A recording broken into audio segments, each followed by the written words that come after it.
அன்பு தமிழ் நெஞ்சங்களுக்கு அன்பு வணக்கம். இன்றைக்கி நம்மளுடைய சிறப்பு விருந்தினராக பாஜகவின் மாநில செயலாளர் திரு அஸ்வத்தாமன் அவர்கள் இணைந்திருக்கிறார். அவருடன் கேட்பதற்கு நிறைய இருக்கின்றன. வாருங்கள், அவரோடமே கேட்போம். அண்ணா வணக்கம். வணக்கம். இனிய பிறந்தநாள் வாழ்த்துக்கள்ண்ணா. இன்னும் 4 இருக்குது, 4 நாள் இருக்குது. 4 நாள் இருந்தாலும் முன்னாடியே அட்வான்ஸாக உங்களுக்கு பிறந்தநாள் வாழ்த்துக்கள்ண்ணா. சந்தோஷம், நன்றி. பாஜகவுடைய மாவட்ட வாரியாக ஆய்வு பணியெல்லாம் நீங்கள் செஞ்சிட்ருக்கீங்க. நீங்களும் பல மாவட்டங்களுக்கு போயிட்டுருக்கீங்க. நிர்வாகிகளுக்கும் உங்களுக்கும் உண்டான தொடர்பு குறைவாக இருக்குன்னு நீங்கள் நினைக்கிறீங்களா? ஏன்னா கடந்த தேர்தல் அப்போவே இருந்த 4 இடமும் இன்றைக்கி போச்சு. அதை பற்றி நீங்கள் என்ன நினைக்கிறீங்க? உங்கள் தொண்டர்கள் என்ன சொல்கிறாங்க? திமுகவுடைய ஆட்சி கூட தான் போயிடுச்சு. திமுக ஆட்சியில் இருந்த திமுக இன்றைக்கு முதலமைச்சர் வேட்பாளரே தோல்வியை தழுவியிருக்கிறார். பாரதிய ஜனதா கட்சி இந்த முறை ஆட்சியை பிடிப்பதற்காக தேர்தலை அணுகலை. அதாவது திமுக என்கிற தீய சக்தியை, மக்கள் விரோத சக்தியை தூக்கி எறிவதற்காக தான் நாங்கள் தேர்தலுக்கு களத்தில் கூட்டணி அமைச்சோம். அதுக்கு தான் தேர்தலை சந்தித்தோம். அந்த நோக்கம் எங்களால் நிறைவேறவில்லை என்று சொன்னாலும் கூட நிறைவேறி இருக்கிறது. தவிரவும் தமிழகத்தில் தேசியம் பேசுபவர்களுக்கு, தமிழ் உணர்வாளர்களுக்கு, ஆன்மீகவாதிகளுக்கு, தெய்வீகவாதிகளுக்கு பாஜக என்கிற ஒரு கட்சியை தவிர வேறு எந்த கட்சியும் ஆப்ஷன் கிடையாது. இந்திய தேசத்தை பாரத பிரதமர் நரேந்திர மோடி அவர்கள் உலக அரங்கில் உயர்த்தி காட்டிருக்கிறார். பிஜேபி சொல்லிட்டு கேட்குது, மற்ற கட்சி மாதிரி சும்மா கேட்கல. நீங்கள் பாஜக பார்த்தீங்கன்னா செஞ்சுட்டு கேட்குது.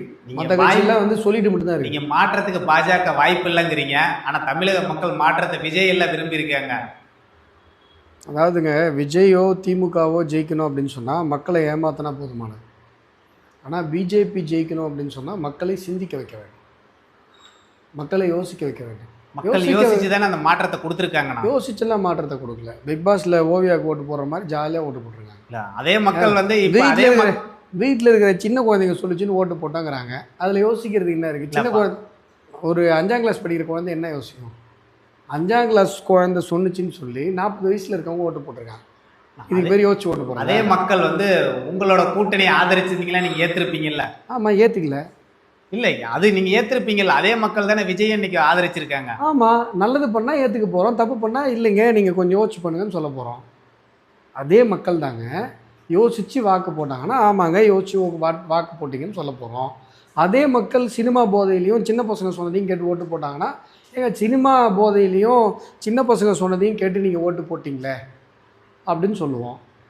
அவ்வளோதானேங்க. இப்போது விஜய் அவர்கள் என்ன பேசுகிறாரு? சினிமா கவர்ச்சியை பார்த்து ஓட்டு போட்டிங்களா அப்படின்லாம் கேட்குறாங்க. நான் என்ன அப்படின்னு சொல்லி ஒரு ஸ்பேஸ் விடுறாரு. அப்போ என்ன அது நான் என்னன்றது ஸ்பேஸுக்கு என்ன அதில் என்ன போட்டு ஃபில் பண்ணீங்க? அவரு சினிமாவில் இருந்து வந்தவர் தான், அவரும் ஏற்றுக்கிறாரு. அதில் என்ன போட்டு ஃபில் பண்ணீங்க? ஏதோ ஒரு நடிகையோட பேர் போட்டு தான் ஃபில் பண்ண முடியும். அது நடிகைங்கிறது அது அவங்கவுங்களுக்கு அதுதான் அவர் சொல்ல வராரு. வேற என்ன சொல்வீங்க அந்த இடத்துல? வேற என்ன போடுவீங்க? நான் என்ன அப்படின்ற அந்த டேஷ்க்கு என்ன போடுவீங்க? அவரு சினிமா நடிகர்னு அவரே அவரோட சொந்தமாக ஏற்றுக்கிறாரு. நான் சொல்கிறது உங்களுக்கு புரியல. சினிமா கவர்ச்சியை பார்த்து ஓட்டு போட்டிங்களான்னு என்னை பார்த்து கேட்குறாங்க. நான் என்ன அப்படின்னு சொல்லி ஒரு டேஷ் விடுறாரு. அந்த டேஷில் என்ன போடுவீங்க? அவர் நடிகருங்கிறது அவரே தன்னோட வாயாலேயே ஒத்துக்கிறாரு.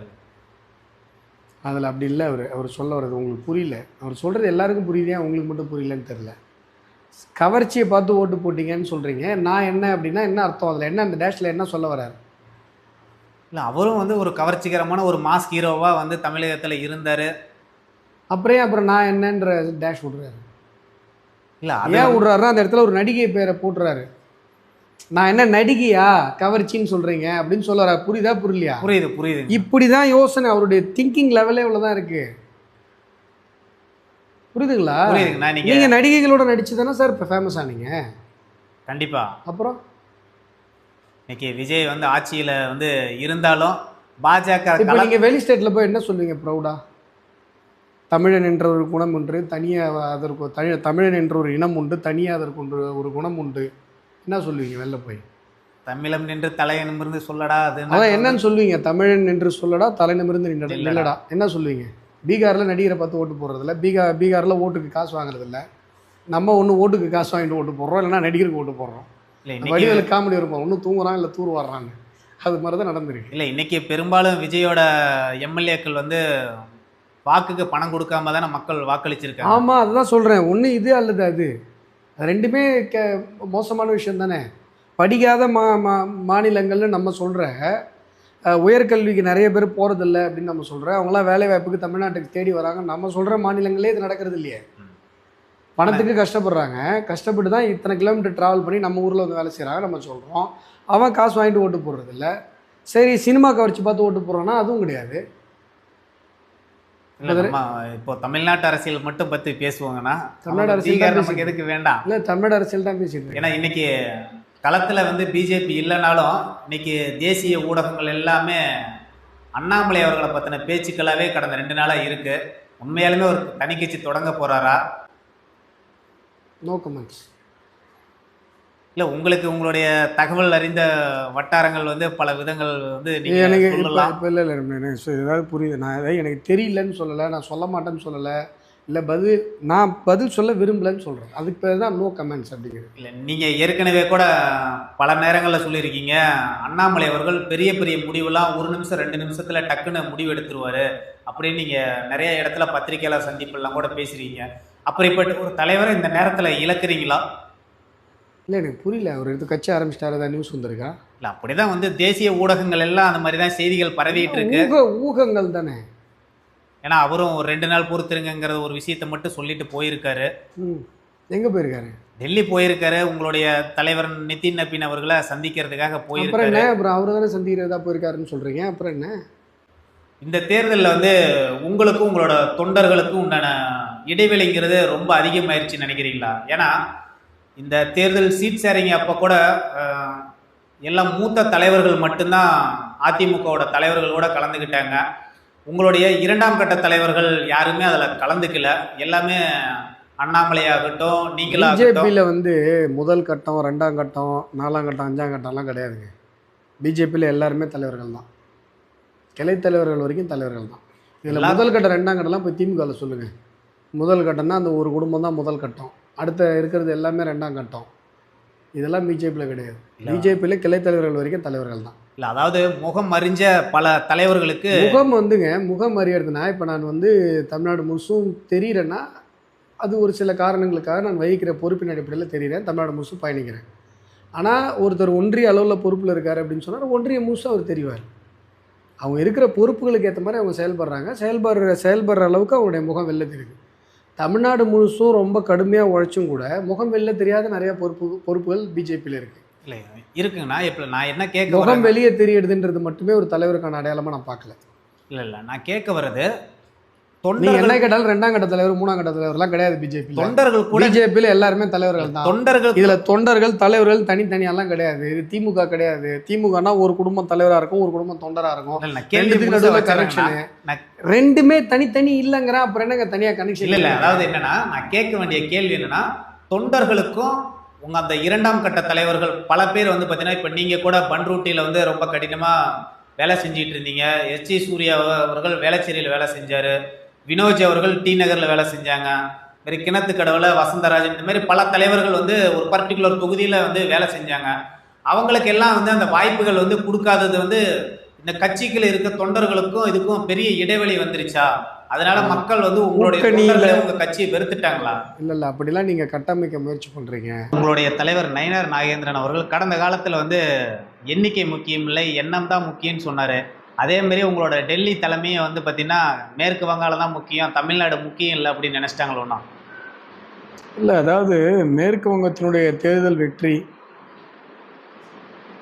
இந்திய தேசத்தினுடைய பாதுகாப்பு வரலாற்றில் ரொம்ப முக்கியமான ஒரு வெற்றி. ஏன்னு கேட்டிங்கன்னா, இந்தியாவில் பல மாநிலங்களில் தேர்தல் முடிவுகள் வந்தபோதெல்லாம் யாரும் வெளிநாட்டு அதிபர்கள்லாம் அதுக்கு வாழ்த்து சொல்ல மாட்டாங்க. ஆனால் மேற்கு வங்கத்தினுடைய தேர்தல் வெற்றியில் அமெரிக்க அதிபர் வாழ்த்து சொன்னதை நீங்கள் பார்த்துருப்பீங்க. ஏன்னா பாகிஸ்தான் விழுந்து போச்சு. இன்றைக்கு பாகிஸ்தான் என்கிற ஒரு நாடு இருக்கணுமா வேணாமான்றதை மோடி தான் முடிவு பண்ணும். சீனாங்கிற ஒரு நாடு இந்திய தேசத்திடம் மோதுகிற அளவிற்கு அவங்க பெரிய வல்லாதிக்க நாடாக இருக்கலாம். நான் இந்தியாட்ட ஒரு வேலை நடக்குது, தோக்கலாம் பிரச்சனையிலே தெரிஞ்சு போச்சு. ஆமாம், இப்போ இந்தியாவை வீழ்த்த வேண்டும் என்று நினைக்கிற நாடுகள்லாம் பங்களாதேஷ் வழியாகத்தான் அந்த தாக்குதலை தொடர்வதற்கு முயற்சி செய்தாங்க. அதற்கு மம்தா ஒரு வகையில் துணை புரிஞ்சுக்கிட்டே இருந்தாங்க.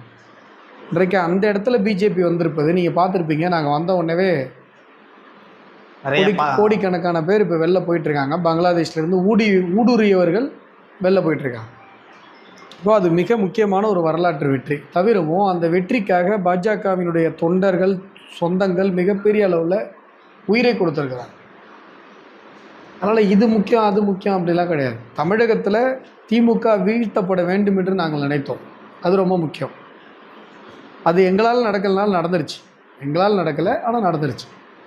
ஆனால் மேற்கு வங்கத்தில் பாஜக ஆட்சி அமைத்தது என்பது இந்திய தேசத்திற்கு ஒரு மிகப்பெரிய ஒரு சரியான நேரத்தில் கிடைத்த ஒரு மிகப்பெரிய ஒரு வரப்பிரசாதம் என்று தான் சொல்ல வேண்டும்.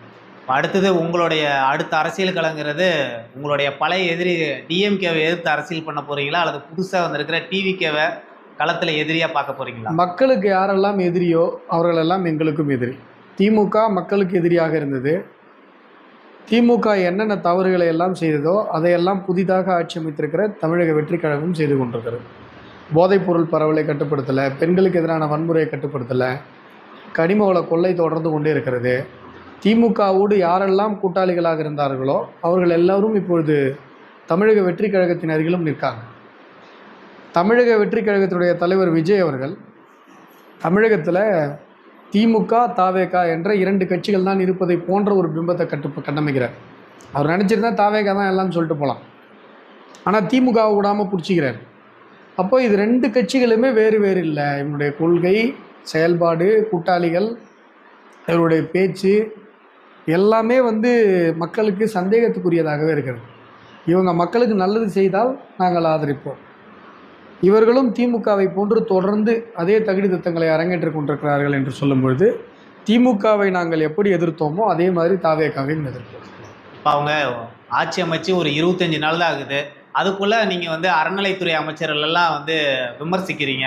அவங்களுக்குன்னு ஒரு குறிப்பிட்ட காலம், ஒரு 6 மாத காலம் இடைவெளி கொடுப்போம் அப்படின்னு நீங்கள் கடந்த விஜய் ஆட்சி அமைச்சதுக்கு அப்புறம் சொல்லியும், ஏன்னா நேற்றோட விஜயோட கூட்டத்தில் கூட 6 மாதம் டைம் கொடுப்போன்னு சொன்னாங்க. ஆனால் 6 நாள் கூட அவங்கள விமர்சிக்க ஆரம்பிச்சிட்டாங்கன்னு சொல்லி பேசுகிறாரு. 6 மாதம் கண்டிப்பாக டைம் கொடுத்துருப்போம். அந்த 6 நாள் நீங்கள் உருப்படியான வேலைகளை பார்த்துருந்தா நீங்கள் இதை 6 மாதத்தில் சரி பண்ணுவீங்கன்னு ஒரு நம்பிக்கை வந்துடும். ஆனால் நீங்கள் மறுபடியுமே ரீல்ஸ் போடுறதில் தான் கவனம் செலுத்துறீங்க, மறுபடியுமே மக்களை மடைமாற்றுவதில் தான் கவனம் செலுத்துறீங்க, மறுபடியும் நீங்கள் அந்த சீட்டிங் பாலிடிக்ஸ் தான் பண்ணுறீங்களே ஒழிய மக்களை டைவெர்ட் பண்ணணும்னு தான் நினைக்கிறீங்க. இப்போ நீங்கள் 6 நாள் தான் சார் ஆச்சு, 10 நாள் தான் சார் ஆச்சுன்னு சொல்கிறீங்க. அந்த பாலியல் வன்கொடுமைகளால் பாதிக்கப்பட்ட அந்த பெண் உங்களுடைய உறவினராக இருந்தால் அப்படி சொல்ல மாட்டீங்கல்ல. இப்போ கஞ்சா நிறையா விற்கிறாங்கன்னு சொல்லி புகார் கொடுத்ததுனால ஒரு இளைஞர் கொல்லப்பட்டிருக்கிறார். காலைல செய்தி வந்தது. அந்த இளைஞர் உங்களுடைய நண்பராக இருந்தால் அப்படி சொல்ல மாட்டீங்கல்ல, 6 மாதம் டைம் கொடுக்கலாம் சார் அப்படின்னு. போகிற உயிர் அந்த அந்த அந்த 10 வயசு குழந்தை யார் எந்த உயிராக இருந்தால் என்ன, அது நமக்கு தெரிஞ்சவங்களாக இருக்கணுமா என்ன, எல்லா வழியும் வழி தானே. இப்போ இதுக்கெல்லாம் நீங்கள் இப்போ 6 மாதம் டைம், 6 மாதத்தில் எத்தனை உயிர் போகும், புரியுதுங்களா? அதனால் இதெல்லாம் எடுத்துக்க முடியாது. அதாவது நீங்கள் 6 மாதம்னா உங்களுடைய வாக்குறுதிகள் நிறைவேற்றுறதுக்கு நீங்கள் ஒரு 6 மாதம் டைம் கட்டிங்கன்னா ஓகே. நீங்கள் வேலை இல்லாமல் இருக்கிறவங்களுக்கு 4000 ரூபா நான் பணம் கொடுக்குறேன், பெண்களுக்கு 2500 ரூபா பணம் கொடுக்குறேன்னு சொல்லியிருக்கீங்க. அதுக்கு நீங்கள் 6 மாதம் டைம் கேட்டிங்கன்னா ஓகே. சட்டம் ஒழுங்கை சரி செய்வதற்கு நான் 6 மாதம் டைம், சட்டம் ஒழுங்கை சரி செய்வதற்கு 1 நாள் போதும். இல்லை, அவரும் பார்த்தீங்கன்னா அதிகாரிங்க கூட நேரடியாக பார்த்தீங்கன்னா பேசுகிறாரு. சட்டம் ஒழுங்கை சீர் செய்வதற்கு 1 நாள் போதும்.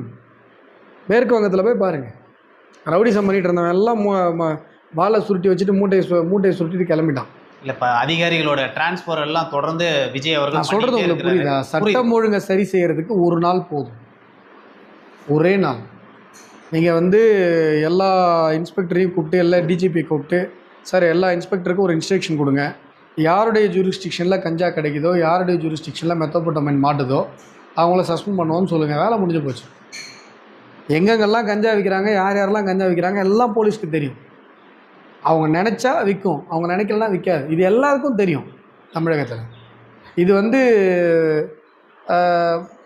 பூடகமாக மறைச்சி பேசுறதுக்கு ஒன்றும் இல்லை. சினிமாவில் மட்டும் அவ்வளோ பில்டப் பண்ணுறீங்க, ஒரே நாளில் பண்ணுற மாதிரி, அப்படியே ஒரு நிமிஷத்தில் பண்ணுற மாதிரி 2.5 மணி நேரம் சினிமாவில் அவ்வளோ சீன் போடுறீங்க. அதை பார்த்தா மக்கள் ஓட்டு போட்டாங்க.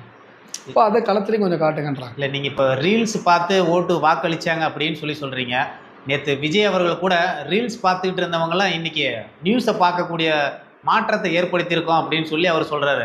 அவர் சொல்கிறது என்னன்னா, இளைஞர்கள் அரசியலையே புரியாமல் இருந்தாங்க, இப்போ அரசியல் பார்வையை பார்க்குறாங்க அப்படிங்கிற உண்மைதான் ஒரு டோனில் அவர் சொல்கிறாரு. உண்மைதான். தமிழக வெற்றிக் கழகம் ஆட்சி அமைச்சதற்கு பிறகு இளைஞர்கள் நிறைய பேர் வந்து சட்டசபை நிகழ்வுகளை பார்க்குறாங்க, அரசியல்னால் என்னென்னு பார்க்க ஆரம்பிச்சிருக்காங்க, யோசிக்க ஆரம்பிச்சிருக்காங்க. அது தமிழக வெற்றி கழகத்திற்கே எதிராக போய் முடியலாம் ஃபியூச்சரில். திமுகவுடைய முன்னாள் அமைச்சர் வந்து அனிதா ராதாகிருஷ்ணன் அவர்கள் கூட நேற்று இனிமேலுக்கு களத்தில் வந்து டிவிக்கும் டிஎம்கேக்கும் அந்த போட்டி, தமிழகத்தில் வந்து வேற யாருக்கும் இடமில்லை அப்படின்னு சொல்லி நேற்று வந்து பத்திரிக்கைங்க. இப்போ சந்தேகமே என்னன்னா, இவங்க 2 பேரும் பேசி வச்சுட்டு சொல்கிறாங்களோன்னு ஒரு சந்தேகம். மக்களுக்கு அதே சந்தேகம் தான். இதில் பேசி வச்சுட்டு சொல்கிற மாதிரியே தெரியுதுப்பா, இவங்களுக்குள்ள ஏதாவது உள்குத்து கூட்டணி இருக்குமோ அப்படின்ற ஒரு சந்தேகம் வருது. மக்கள் உங்களை நிராகரிச்சதுனால இந்த வார்த்தைகள் சொல்கிறீங்களா? இல்லைங்க, நான் மறுபடியும் சொல்கிறேங்க, நாங்கள் வந்து இந்த முறை ஆட்சி அமைப்பதற்காக களத்தில் இல்லை. தவிரவும் வெற்றி தோல்வியை வச்சு அரசியலை பார்க்குறீங்கன்னா, நீங்கள் அரசியலில் உங்களுக்கு வந்து ரொம்ப இம்மெச்சூராக இருக்கீங்கன்னு அர்த்தம். கொள்கை அடிப்படையில் தான் அரசியலை பார்க்கணும். நீங்கள் வந்து திமுக வந்து 20 வருடங்கள் போராடி 1967 இந்த மண்ணில் ஆட்சிக்கு வந்தது. நாங்கள் 2 எம்பியில் ஆரம்பித்தோம். இன்றைக்கி இந்தியாவில் நாங்கள் வந்து எத்தனை ஸ்டேட்டை ஆண்டுட்ருக்கோம் நீங்கள் பார்க்குறீங்க. மத்திய அரசை நாங்கள் 3 பீரியடாக நாங்கள் வந்து நிர்வகித்து கொண்டிருக்கிறோம். மத்திய அரசாக இருந்து கொண்டிருக்கிறோம், இந்தியாவை ஆண்டு கொண்டிருக்கிறோம். ஆனால் ஆரம்பித்தது 2 எம்பியில். ஆகையால் வெற்றி தோல்வி என்பதெல்லாம் இல்லை. இன்றைக்கி வந்து ஆட்சியில் இருந்திருக்கிற அதிமுகவும் ஒரே எம்எல்ஏவில் இருந்திருக்கு, ஒரு எம்எல்ஏ கூட இல்லாமல் இருந்திருக்கு. திமுக ஒரு எம்எல்ஏ மட்டும்தான் ஜெயிச்சிருந்திருக்கு.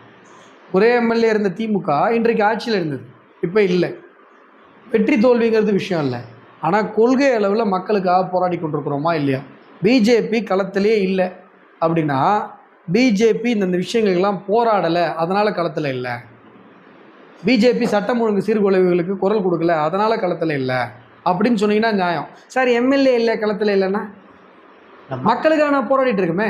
மக்கள் களத்தில் இல்லைன்னா என்னங்க? என்னதாங்க களத்தில் இல்லைன்னா என்னங்க? நாங்கள் தாங்க போராடிட்டு இருக்கோம். கனிம வள கொள்ளைக்கு எதிராக நாங்கள் தான் போராடிட்டு இருக்கோம். சட்டம் ஒழுங்கு சீர்குலைவுகளுக்கு எதிராக நாங்கள் தான் குரல் கொடுத்துட்ருக்கோம். பெண்களுக்கு எதிரான வன்முறைகளுக்கு எதிராக நாங்கள் தான் குரல் கொடுத்துட்ருக்கோம். இதுக்கு பேர் தான் களத்தில் இருக்கு. மக்கள் உங்களை ஏற்றுக்க மாட்டேங்கிறாங்களே. ஏற்றுக்கலன்னா மக்கள் யோசிக்கும் போது மக்கள் ஏற்றுப்பாங்க. களத்தில் இருக்கிறதுனா மக்களுக்காக குரல் கொடுக்கறது தான் களத்தில் இருக்கிறது. களத்தில் இருக்கிறதுனா கொள்கைக்காக குரல் கொடுக்கறது தான் களத்தில் இருக்கிறது. நாங்கள் தேசியம் என்கிற ஒரு கொள்கைக்காக நாங்கள் குரல் கொடுத்து கொண்டிருக்கிறோம். எங்களுடைய தேசத்தை தெய்வமாக மதித்து நாங்கள் களத்தில் பயணப்பட்டு கொண்டிருக்கிறோம். நாங்கள் எங்கள் வேலையை நாங்கள் பார்த்துட்டு இருக்கிறோம். சட்டசபையில் இல்லை, ஆமாம் சட்டசபையில் இல்லை, ஒருத்தர் தான் பாருங்கோம், நாங்களே தான் ஒத்துக்கிறோமே. என்ன இப்போ இதில் பிரச்சனை? களத்தில் இருக்கோம். இல்லை, நீங்கள் வந்து களத்தில் வந்து இருக்கன்னு சொல்கிறீங்க. ஆனால் உங்கள் கட்சி வந்து உங்களையெல்லாம் நிராகரிச்சிட்டாங்களோ? ஏன்னா இன்னைக்கு பல 2ஆம் கட்ட தலைவர்கள், இப்போ நீங்கள் பாருங்க, பிஜேபியில் 2ஆம் கட்ட தலைவர் 3ஆம் கட்ட தலைவர்லாம் கிடையாது. பல இளைஞர்கள் எல்லாமே தலைவர்கள் தான். பல இளம் தலைவர்கள் வந்து நீங்கள் பண்ருட்டியில் கடந்த காலத்தில், ஆமாம் பண்ருட்டியில் சீட்டு கிடைக்கல. ஆனால் அதிமுகவில் எங்களுக்கு 27 சீட்டு கொடுத்தாங்கல்ல, அந்த 27 சீட்டில் கூட அதிமுக யாராவது வேலை செஞ்சுருப்பாங்க, அவங்களுக்கு கிடைக்காம போயிருக்கும். கூட்டணினா இப்படி நடக்கும். உங்களுடைய கட்சியில் இருக்கிற இளம் தலைவர்களுக்கெல்லாம் வாய்ப்பு மறுக்கப்பட்டதுனால இப்போ அந்த பாஜக பின்னடைவை வந்து நீங்கள் கூட்டணி அமையும் பொழுது இது மாதிரியான விஷயங்கள் நடந்திருக்கிறது. எலெக்ஷனே முடிஞ்சு போச்சு, ஒரு கட்சி ஜெயிச்சு ஆட்சிக்கு வந்துருச்சு. இப்போ அதை பற்றி என்ன யோசிச்சு என்ன பண்ண போகிறோம்? அடுத்து எம்பி எலெக்ஷன் இருக்குது, அடுத்து வந்து மக்களுக்கான பணிகள் இருக்குது. திமுக என்கிற தீய இறக்கனை மொத்தமாக அழித்து மக்கள் போட்டாங்க. அடுத்து வந்த அதே கட்சியும் இன்னொரு திமுகவாக செயல்பட்டு கொண்டிருக்கிறது. மக்கள் சேவை தான் எங்களுக்கு முக்கியம். இப்போ பண்ருட்டியில் ஜெயிச்சிருந்தால் இப்போ சட்டமன்ற உறுப்பினராக மக்களுக்கு சேவை செய்ய போகிறேன். இல்லைனாலும் என்னுடைய மக்கள் சேவை தொடர்தானே போகுது. நீங்கள் மற்ற கட்சி மாதிரி எம்எல்ஏ கவுண்ட்டுக்காக ஜெயிச்சு ஊழல் பண்ணுறதுக்காக சம்பாதிக்கிறதுக்காக நான் கேட்கலையே. மக்கள்கிட்ட நாங்கள் வாய்ப்பு கேட்குறது மக்களுக்கு சேவை செய்கிறதுக்கு. வாய்ப்பு சட்டமன்ற உறுப்பினராக வாய்ப்பு இருந்தாலும் இல்லை என்றாலும் நாங்கள் எங்களுடைய சேவை செய்ய போகிறோம். மக்கள் சேவை, தேச நலன், நாட்டுப்பற்று, இதுக்கெல்லாம் என்ன இருக்குது? இப்போ மகாகவி பாரதியார் எம்எல்ஏவாக இருந்தால் நாட்டுப்பற்று பேசினார், இல்லை மருது சகோதரர்கள் வந்து எம்பியாக இருந்து பேசினாங்களா? என்னங்க, இப்போ மக்களாட்சின்னு ஒன்று இருக்குது, அதனால் நம்ம கொள்கைகளை மக்களாட்சி முறையில் நம்ம வந்து ப்ரூவ் பண்ணுறோம். இல்லைனாலும் நம்ம கொள்கையை நம்ம பேச தானே போகிறோம். பிஜேபியுடைய கொள்கையில் உங்களால் விரல் நீட்டி பேச முடியுதா? ஆள்காட்டி விரலை நீட்டி, சார் உங்கள் கொள்கையில் நீங்கள் காம்ப்ரமைஸ் பண்ணிட்டீங்க காட்டுங்க.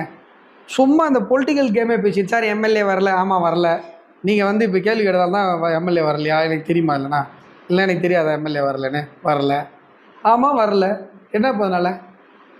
இல்லை புரியல எனக்கு. எங்கள் கொள்கையை நோக்கி கேள்வி இருந்தால் கேளுங்க. சார் இந்த கொள்கை உங்கள் கொள்கை சார், இதில் நீங்கள் காம்ப்ரமைஸ் பண்ணிட்டீங்க சார். இல்லை உங்கள் கொள்கை சார், கொள்கைக்கு மாறாக நீங்கள் ஒரு கூட்டணி வைக்கிறீங்க சார். இல்லை இப்போ சார் நீங்கள் பேசுகிற கொள்கை இன்னும் மக்களுக்கு புரியலையே சார், மக்கள் ஏற்றுக்கலையே சார். ஆமாங்க, நான் தான் சொல்கிறேனே, ஒரு டிஎம்கேவும் டிவிகேவும் ஆட்சிக்கு வரணும்னா ஒரு கருணாநிதி அவர்கள் கலர் டிவி கொடுத்த மாதிரி சினிமா போதையோ அல்லது டாஸ்மார்க் போதையோ இருந்தால் போதுமானது. நாங்கள் வரணும்னா அப்படி இல்லை. நாங்கள் வரணும்னா யோசிக்கணும், மக்கள்கிட்ட உரையாடணும். யோசிக்க வைக்கிறதுக்கு டைம் ஆகும், ஏமாத்துறதுக்கு டைம் தேவையில்லையே. நான் சொல்கிறேன், யோசிக்க வைக்கிறதுக்கு டைம் ஆகும், டைம் ஆகட்டும். என்ன இப்போ இதனால் உங்களுக்கு என்ன அவசரம்? இல்லை, எங்களுக்கு அவசரம் இல்லை, உங்களுக்கு கட்சிகளுக்கு எங்களுக்கு அவசரம் இல்லை. நிராகரிக்கிறாங்க தொடர்ந்து அப்படிலாம் ஒன்றுமே கிடையாது. அப்படிங்கிறது மட்டும் தான் நம்மளோட கேள்வி. அப்படின்னு நீங்கள் வந்து அப்படி ஊடகங்களும் எதிர்க்கட்சிகளும் புனைவதற்கு முயற்சி பண்ணீங்கன்னா புனைஞ்சிக்கிட்டே இருங்க. அதை பற்றி எங்களுடைய பணிகள் தொடரும். நீங்கள் அதான் சொல்கிறேன், எங்கள் மேலே குற்றம் சாட்டுறதுனா குற்றம் சாட்டுங்கன்றேன். மக்கள் ஏற்றுக்கலையே, எம்எல்ஏ வரலையே, ஆமாம் வரல. மக்கள் ஏற்றுக்கலைன்னா மக்கள் வந்து சினிமா போதையிலையும் டாஸ்மார்க் போதையிலையும் இருக்காங்க. உரையாடணும், யோசிக்க வைக்கணும், சிந்திக்க வைக்கணும். ஆல்ரெடி இருக்கிற ஸ்டேட்டுடைய வளர்ச்சியை காட்டணும். இந்திய தேசத்துடைய பாஸ்போர்ட்டுக்கு உலக அளவில் எவ்வளோ பெரிய மரியாதை கிடச்சிருக்குன்றதை பார்க்கணும். பாகிஸ்தான்லாம் நமக்கு எதிரி நாடாக நம்ம பேசிகிட்டு இருந்தோம். இன்றைக்கி அமெரிக்காவே நம்மகிட்ட அடிபணிஞ்சு பேசிகிட்டு இருக்கு. இதை மக்கள்கிட்ட புரிய வைக்கணும். புரிய வச்சுக்கிட்டு இருக்கோம். என்றைக்கு புரியுதோ ஓட்டு போட்டு ஜெயிக்க வைக்கணும். உங்களுக்கு என்ன பிரச்சனை இப்போ? இல்லையே நொல்லையன்னா ஆமாம் இல்லை என்ன இப்போ? அதனால் மக்கள் என்னைக்கு யோசிக்கிறாங்களோ அன்றைக்கி பிஜேபிக்கு ஓட்டு போட்டோம். அவ்வளோ நாள் காத்திருக்கிறதுக்கு நீங்கள் தயாராக இருக்கீங்க? ஐயே, நாங்கள் மக்கள் சேவையில் இருக்கோங்க. உங்களுக்கு புரியுதா புரியலையா? இன்றைக்கி போதைப் பொருள் பிரச்சனை பிஜேபி குரல் கொடுக்குது, சட்டம் ஒழுங்கு பிரச்சனை மக்கள் பிஜேபி குரல் கொடுக்குது, கனிம வள கொள்ளை மக்களுக்கு குரல் கொடுக்குது. அதை செஞ்சிட்டு இருக்கோம் தானே. அதை செய்யலைனா தானே நீங்கள் எங்களை பார்த்து கேள்வி கேட்கணும். இல்லை, இப்போ இன்னைக்கு விஜய் அவர்கள் ஆட்சிக்கு வந்தும் கூட வந்து பார்த்தீங்கன்னா கனிம வளத்தில் நிறையா குவாரிகள்லாம் சீல் வச்சுருக்காங்க. நிறையா குவாரிலாம் இல்லை, ஒரே ஒரு ரீல்ஸ் போட்டாங்க, அதில் 20 குவாரி சொல்லியிருக்காங்க. அந்த 20மே போட்டாங்களா இல்லையான்னு மக்கள் வெரிஃபை பண்ணல. இன்றைக்கி நீங்கள் போய் நாகர்கோவிலில் 1000 லாரி நிற்கிது, கன்னியாகுமரியில் 1000 லாரி நிற்கிது, இந்த தென்காசியில் 1000 லாரி நிற்கிது. எங்கே டோலில் கிராஸ் பண்ணுறது? கிருஷ்ணகிரி அனிதா ராதாகிருஷ்ணன் அவர்கள் கூட கேரளாவும் நம்ம ஊரில் தானே இருக்குது அப்படிங்கிற விஷயங்கள் எல்லாம் வந்து பேசினார். அப்போ என்ன ஒத்துக்கிறீங்களா? நீங்கள் மலையை குடஞ்சி அனுப்பிடலாமா கேரளாவுக்கு? இல்லை, அவர் வந்து சொன்னது என்னன்னா, அவர் சொன்னது இருக்கட்டும், நீங்கள் என்ன சொல்கிறீங்க? மலையெல்லாம் அது வந்து தவறு தான். வந்து நம்ம பகுதியிலிருந்து பக்கத்து மாநிலத்துக்கு போகிறது தவறு தான். இருந்தாலும் நம்ம பகுதியிலே மலையை குடஞ்சி எல்லா மலையும் காலி பண்ணா வந்து கனிம வளத்துறை அமைச்சர் வந்து பார்த்தீங்கன்னா நிறையா குவாரிகளுக்கு விசிட் போயிட்டுருக்காரு. நிறையா இப்போ கிட்டத்தட்ட ஒரு 20 குவாரிக்கு மேலே சீல் வச்சிருக்கிறதெல்லாம் வந்து செய்திகள் வெளியாகிட்டு இருக்கு. ஒரு மாநில அரசு நினச்சா நாங்கள் கொள்கை முடிவு எடுத்துட்டோம், தமிழகத்தில் இயங்கி கொண்டிருக்கிற எல்லா குவாரிகளையும் மூடுறோம்னு சொல்ல முடியும். தெரியுமா உங்களுக்கு? விரைவில் ஒவ்வொன்றா வந்து ஸ்டெப் பை ஸ்டெப்பாக அப்படின்னு உங்கள்கிட்ட சொன்னாரா? விஜய் அவர்கள் வந்து உங்ககிட்ட சொன்னாரா? பொறுமையாக இருங்க, நான் எல்லார்கிட்ட சொன்னாங்களா? இல்லை, விஜய் அவர்களே சொல்லி, விஜய் அவர்கள் எல்லா குவாரிகளையும் மூட போகிறோம். குவாரிகளை வந்து அவர் சொல்லலை, சொன்ன வாக்குறுதிகளை நாங்கள் வந்து ஒன்றொன்னா நாங்கள் நிறைவேற்ற போகிறோம் அப்படிங்கிறது. அப்படி சொல்லட்டும், விஜய் சொல்லட்டும், நாங்கள் எல்லா குவாரிகளையும் மூட போகிறோம், கனிம வள கொள்ளை நிறுத்த போகிறோம், எங்களுக்கு 2 மாதம் டைம் கொடுங்கன்னு சொல்லிட்டு நாங்களாம் அமைதியார். இல்லை, அவர் சொல்லியிருக்காரு. அவர் வந்து அவர் அப்படிலாம் சொல்லலை. இல்லை, அவர் என்ன கனிம வளத்துக்கு பர்டிகுலராக அவர் சொல்லலை. சொன்ன விஷயத்த சொல்லலை. இல்லைங்க, ஏங்க சொல்லாததெல்லாம் சொன்ன மாதிரி கற்பனை பட்டு கேள்வி. என்னங்க பிரச்சனை உங்களுக்கு? என்ன பிரச்சனை? அவர் சொல்லலை தானே. சொன்னார் சொல்லுங்கள், இல்லைன்னா இல்லைன்னு சொல்லுங்கள். நீங்கள் என்ன விஜய்க்கு வாயா? விஜய்க்கெல்லாம் வாயெல்லாம் வந்து அப்புறம் என்ன? சொன்னார் சொல்லுங்கள், இல்லைனா இல்லைன்னு சொல்லுங்கள். நீங்கள் மாட்டுக்கு சொல்லுவாருங்க, சொன்னதான் நான் கனவு கண்டேங்க, காலைல அப்புறம் என் ஒய்ஃப் வந்து ஏபி காப்பி குடிச்சுட்டுருக்கிறீங்க. சொன்னார் சொல்லுங்கள், இல்லைனா இல்லைன்னு சொல்லுங்கள். இல்லை கனிம வள கொள்ளைக்காக நான் குரல் கொடுக்குறோம். எங்களை பார்த்து ஏன் குரல் கொடுக்குறீங்க? நீங்கள் போய் தப்பு பண்ணுறவன்ட்ட போய் குரல் கொடுங்க. எங்கள் வேலை இதாங்க.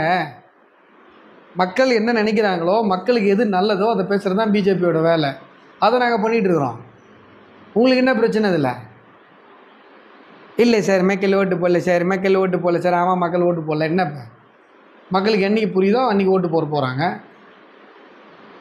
சார். விஜய் வந்து 6 மாதம் டைம் சார். நாளைக்கு வந்து உங்களுக்கு ஏதாவது ஒரு பிரச்சனை, போலீஸ்காரன் உங்களை தூக்கி போட்டு மிதிக்கிறான், இல்லை ஸ்டேஷன் எத்தனையோ காவல் நிலைய மரணங்கள் நடக்குது, உங்கள் ஃப்ரெண்டு யாரையாவது தூக்கிட்டு போய் காவல் நிலையத்தில் வச்சு அடித்து கொண்டு போடுறாங்க, 6 மாதம் ஆகட்டும் சார் அப்படின்னுவீங்களா? உங்கள் சம்மந்தப்பட்டவங்க உயிர் போகும்போது மட்டும் துடிக்குது இல்லை சார்? அப்படி தானே சார் எல்லாரும்? அதுக்கு இல்லாமல் 6 மாதம் டைமு. கடந்த பாராளுமன்ற தேர்தலில் கூட திமுக வந்து பாஜகவை தான் நேரடி எதிரியாக நினச்சி களமாடினாங்க. ஏன்னா அது நீங்கள் திருவண்ணாமலையில் நிற்கும்போது கூட திரு ஏவா வேலு அவர்கள் உங்களை தான் நேரடியாகவே எதிர்த்து களமாடினார். அப்போ வந்து அதிமுக ஒரு பொருட்டாக கூட அவர் எடுக்கலை. பிஜேபி தான் வந்து நேரடி எதிராக வந்து களத்தில் களமாடினாங்க. ஆனால் இந்த தேர்தலில் அது மிஸ் ஆகிடுச்சுன்னு நீங்கள் நினைக்கிறீங்களா? இல்லையே நாங்கள் 2 பேரும் தான் கூட்டணியில் இருந்தோம்ல இந்த தேர்தலில். இந்த தேர்தல் அதிமுக பிஜேபி கூட்டணியில் இருந்தது. அப்போ தேசிய ஜனநாயக கூட்டணி தான் எதிர்க்க முடியும். இல்லை நான் என்ன ஆமாம், நீங்கள் கேட்குறது எனக்கு புரியுது. இப்போ எப்படி தனித்தனியாக சொல்ல முடியும்? நாங்கள் பிஜேபி 27 தொகுதியில் நிற்கும் போது பிஜேபி கேண்டிடேட் எடுத்து பேசுவாங்க. மற்ற தொகுதியில் நாங்கள் நிறைய லைன் ஷேர் எங்களுது இல்லைல்ல, லைன் ஷேர் அதிமுக தானே. அதனால் இப்போ 2த்தையும் சேர்த்து தான் திட்ட முடியும். ஆனால் நீங்கள் எப்படி பார்த்தீங்கனாலும் திமுகவுடைய கொள்கை எதிரி அப்படின்றது பாஜக தான். திமுக இத்தனை வருஷமாக யார் எதிர்த்து அரசியல் பண்ணிச்சுன்னா பிஜேபி எதிர்த்து. எங்கள் ஓட்டு போட கேட்கும்போது கூட இல்லைங்க பிஜேபி உள்ளே வந்துடும், பிஜேபி உள்ளே வந்துடும் தான் ஓட்டு கேட்பாங்க. பார்த்துருப்பீங்க. விஜய் அவர்களும் உங்களை தான் கொள்கை எதிரியாக. அதுதாங்க சொல்கிறேன், திமுகவுக்கும் தாவேக்காவுக்கும் வித்தியாசமே இல்லைங்கிறேன். மறு வச்சுருந்தா திமுக, மறு இல்லைன்னா தாவேக்காங்கிறாங்க. எல்லாம் ஒன்று. இப்போ மக்கள் என்ன யோசிக்கிறாங்கன்னா, எப்பா அவன் என்ன அராஜகம் பண்ணான் இதெல்லாம் பண்ணான்னா அவனை தூக்கி போட்டு ஒன்றை கொண்டு வந்தோம், நீ இன்னொரு திமுகவாக இருக்கேன்னா இப்போ மக்கள் பயப்படுறாங்க. புரியுதுங்களா உங்களுக்கு? புரியலையா?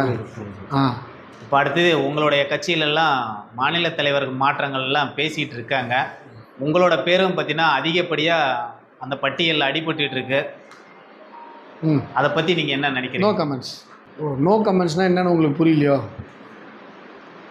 பதில் சொல்ல விருப்பம் இல்லைன்னு அர்த்தங்க. எல்லாத்துக்கும் பதில் சொல்ல முடியாதுங்க. நன்றி. நன்றி உங்களுக்கு.